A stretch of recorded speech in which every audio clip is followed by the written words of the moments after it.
வணக்கம். நான் டாக்டர் கல்பனா பரணிக்குமார். நான் மெரிடியன் ஹாஸ்பிட்டலில் குழந்தைகள் நல மருத்துவராக இருக்கேன். இன்றைக்கி பச்சிளம் குழந்தைங்களுக்கு வர மஞ்சள் காமாலை பற்றி பார்க்கலாம். அதாவது நியோனேட்டல் ஜாண்டிஸ்ன்னு சொல்லுவோம்.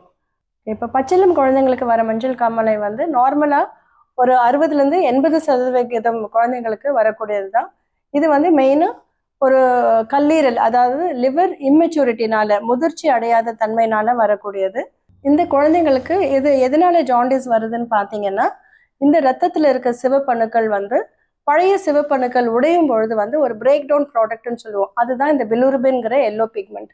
இது வழக்கமாக லிவரில் ஒரு என்சைம் ப்ரொடக்ஷன்னால தண்ணியில் கலக்கிற தன்மையோட மாறுது. அதாவது ஒரு சாலிபிள் காம்பவுண்டை மாறி யூரின்லேயும் மோஷன்லேயும் நார்மலாக வெளியேறும்.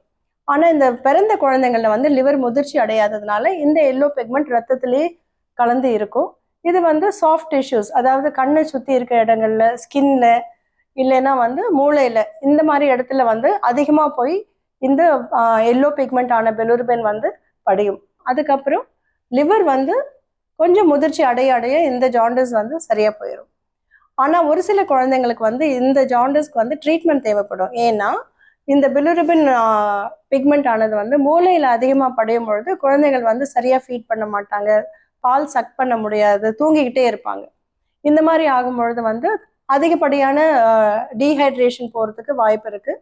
அப்போ ரத்தமும் டீஹைட்ரேட் ஆகும்பொழுது கான்சன்ட்ரேட்டட் ஆகும். அப்போ ரத்தத்தில் அந்த ஜாண்டிஸ் லெவல் நம்ம மெஷர் பண்ணி பார்த்தீங்கன்னா ரிலேட்டிவாக அதிகமாக இருக்கும். இந்த குழந்தைங்களுக்கு எங்களுக்கு ரெஃபரன்ஸ் சார்ட் உண்டு.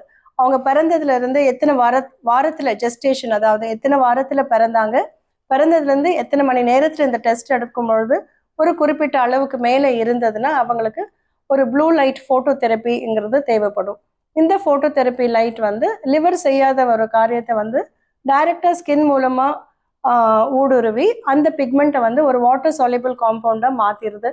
அதனால எளிதாக யூரின்லேயோ மோஷன்லேயோ அது வெளியேறிடும். ஜாண்டிஸ் லெவல் குறையும் பொழுது குழந்தைங்க திரும்ப மறுபடியும் பிரிஸ்க் ஆயிடுவாங்க, ஃபீடிங் இம்ப்ரூவ் ஆகும், அதுக்கப்புறம் தன்னால் சரியாக போயிடும்.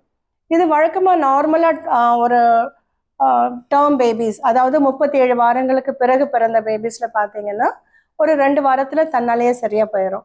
அதுவே ப்ரீமெச்சூர் பேபினா இவங்களுக்கு ஹீமோக்ளோபின் கொஞ்சம் அதிகமாக இருக்கும். அதனால அதிகமான ரெட் செல்ஸ் உடையும் பொழுது கொஞ்சம் ஜாண்டிஸ் அதிக நாளைக்கு இருக்கும். ஸோ 3 வாரம் வரைக்கும் இருக்கிறது ப்ரீமெச்சூர் பேபிஸில் நார்மல்.